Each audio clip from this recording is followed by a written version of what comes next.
পিকে tutorial হাবের আরেকটি নতুন ভিডিওয়ে আমার সকল প্রিয় দর্শক এবং ভিউয়ার্স বন্ধুদের স্বাগত জানাই।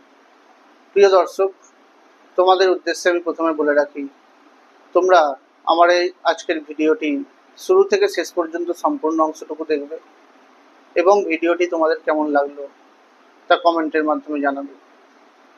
তোমাদের এই কমেন্টগুলোই আমাকে পরবর্তীতে আরও এই ধরনের বিষয়ভিত্তিক ভিডিওগুলি তৈরি করতে উৎসাহিত। পশ্চিমবঙ্গ উচ্চ প্রাথমিক শিক্ষা সংসদের অষ্টম শ্রেণীর বাংলা বিষয়ের পাঠ্য কবিতা মাসিপিসি নিয়ে আজ আলোচনা করব। এই মাসিপিসি কবিতাটি লিখেছেন বাংলা সাহিত্যের স্বনামধন্য কবি এবং সাহিত্যিক লেখক জয় গোস্বামী।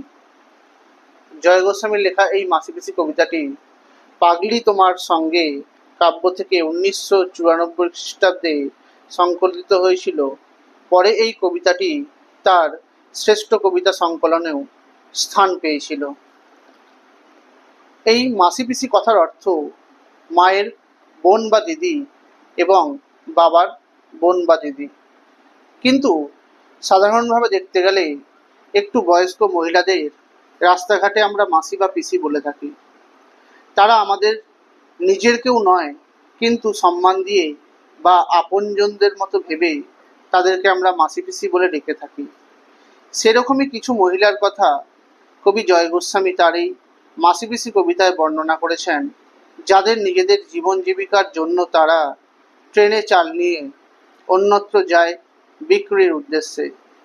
এতে করে যেমন তাদের দিন অতিবাহিত হয়, তেমনভাবেই তাদের অর্থাৎ আমাদেরও পেট চলে আর তাদের বিক্রি করা চালের ভাত খেয়ে। মায়ের মতোই তারা কষ্ট করে ভোররাতে ওঠেন, পড়ে থাকা বাসি কাপড় কাচেন, সংসারে সবার মুখে হাসি ফোটাতে এবং পেটের ভাত জোগানোর জন্য তারা লালগোলা বনগা ট্রেনে করে চাল তুলে অন্যত্র বিক্রির জন্য যান।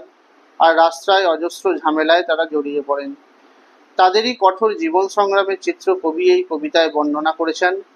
অজ্ঞাত পরিচয়ে থাকা এই সংগ্রামী মহিলাদের জীবন সংগ্রামকে বা জীবন যুদ্ধকে সম্মান জানিয়ে তাদের মাসিপিসি বলে এই কবিতায় কবি জয় গোস্বামী সম্বোধন করেছেন। তাই কবি অত্যন্ত সংবেদনশীলতার সঙ্গে এই সমস্ত নারীদের কথা, তাদের সামাজিক অবস্থা এবং জীবন যন্ত্রণাকে এই কবিতার মাধ্যমে তুলে ধরেছেন এবং উপলব্ধি করেছেন। তারা যেন কবির নিজের আত্মীয় বা স্থানীয়, তাই কবি তাদের এই মাসিপিসি বলে সম্বোধন করেছেন। তবে এই আলোচ্য কবিতায় কবি জয় গোস্বামী এই বনগা শিয়ালদা শাখায় নিত্য যাত্রীদের মধ্যে একটি বিশেষ সম্প্রদায়কেই এই ঘুমপাড়ানি মাসিপিসি শব্দবন্ধটি বলে সম্বোধন করেছিলেন।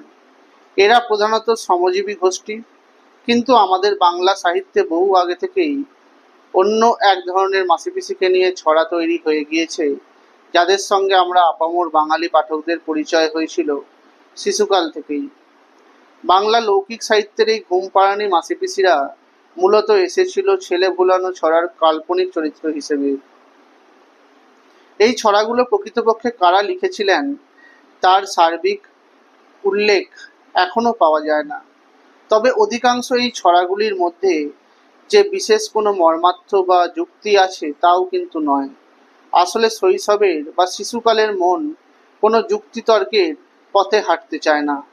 তারা চায় কেবল নির্মল আনন্দরস, আর তার সঙ্গেই যদি জুড়ে যায় সমস্ত উদ্ভট ধরনের চিন্তাভাবনা বা কল্পনা, তবে তা শিশু মনের উপযুক্ত আনন্দের বিষয় হয়ে ওঠে। আর লৌকিক সাহিত্যের ক্ষেত্রে মাসিপিসির ছড়া, এই ধরনের ছড়াগুলির গুরুত্ব এখানেই রয়ে যায়। পরবর্তীকালে অবশ্য রবীন্দ্রনাথ ঠাকুর 1907 খ্রিস্টাব্দে তার লোকসাহিত্য প্রবন্ধে এরকম ধরনের বেশ কিছু ছেলে বোলানো ছড়ার উল্লেখ করেছিলেন। তাই কবি এই কবিতার মধ্যে দিয়ে মূল যে বিষয়টি পাঠকদের সামনে তুলে ধরতে চেয়েছেন, সেটি হলো সমাজে এমন কিছু শ্রমজীবী মহিলা থাকেন যারা পরিবারের প্রয়োজনে, সংসারের তাগিদে, জীবিকা অর্জনের জন্য পথে ঘাটে বেরিয়ে যান। তাদের প্রতিদিনের জীবন হয়ে ওঠে সংগ্রাম মুখর। দারিদ্র্যপূর্ণ জীবনের সঙ্গে তারা লড়াই করে চলেন।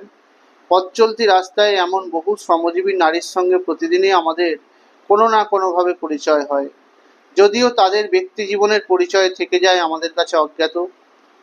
আর কবি জয় গোস্বামী সেই সমস্ত শ্রমজীবী খেটে খাওয়া মহিলাদেরই নাম দিয়েছেন মাসিপিসি। এই ঘুম পাড়ানি মাসিপিসিরা যখন ঘুম থেকে ওঠে তখন আকাশে চাঁদকে দেখা যায়, ভোরের আকাশে শুকতারাকে জ্বলতে দেখা যায়, তাদের চোখের পাতায় ফুল ছুঁয়ে যায়, ঠোঁটে জল ভেসে যায়। ভোর ভোর উঠে তারা ছাড়া কাপড় কেচে যখন ট্রেন ধরতে যান তখনও ঘাসের ওপর শিশির থাকে কয়েক ফোঁটা। তাদের বাড়িতে থাকে অনেক সদস্য, তাই তাদের রোজগারে বার হতে হয়। তাদের রোজগার হয় খুব সামান্যই। তাদের কাজই হলো প্রধানত লালগোলা বনগা থেকে চাল জোগাড় করে কলকাতায় গিয়ে বিক্রি করা, আর তার জন্য ট্রেন তাদেরকে ধরতেই হবে। কিন্তু তাতেও তাদের শান্তি নেই। রেলবাজারের হোমগার্ডরা এ নিয়ে তাদের সঙ্গে নানা ধরনের ঝামেলা করতে থাকে। মাসিপিসিদের বছর কিংবা মাস মাইনের কোনো হিসেব থাকে না। জ্যৈষ্ঠ মাস হোক বা বৈশাখ মাস, তারা সবসময় এভাবেই যাতায়াত করে থাকেন। আর এভাবেই চির প্রবাহমান কাল ধরে সময় বয়ে চলে, কিন্তু তাদের সেই কাজ তারা রীতিমতো একই রকমভাবে করে চলেন। এই কবিতায় বেশ কিছু শব্দের অর্থ এখন আমি তোমাদের বলে দেব। যেমন আছে, দু এক ফোঁটা শিশির তাকায় ঘাসের থেকে ঘাসে। এই শব্দবন্ধের মাধ্যমে কবি ঘাসের ওপরে শিশির পাতের কথা বলেছেন এবং কল্পনা করেছেন সেই শিশির যেন পরস্পরের দিকে তাকিয়ে আছে। এছাড়াও বলা হয়েছে জ্যৈষ্ঠী, জ্যৈষ্ঠী মানে জ্যৈষ্ঠ মাসের কথা। কাকে শব্দের অর্থ কোমরে। শতবর্ষ মানে এখানে আবহমানকাল অর্থাৎ দীর্ঘদিন ধরে সময়কালের কথা উল্লেখ করা হয়েছে। এক মুঠো রোজগার মানে সামান্য আয়োজন। পোটলা মানে বড় পুটলি বা বোচকা। আর সাত ঝামেলা মানে নানা রকমের ঝঞ্ঝাট বা বিবাদ বা ফ্যাসাদ। তোমরা আমার আজকের এই ভিডিওটি লাইক করে দেবে, কমেন্ট করে দেবে, শেয়ার করবে। তোমরা আমার চ্যানেল নতুন দেখে থাকলে চ্যানেলটি সাবস্ক্রাইব করে দেবে, পাশে থাকা বেল আইকনটি প্রেস করে দেবে যাতে তোমরা আমার ভিডিও নোটিফিকেশানগুলো পেতে পারো। তোমরা আমার ফেসবুক পেজে ফলো করে দেবে আর ইনস্টাগ্রামেও ফলো করে দেবে। ধন্যবাদ।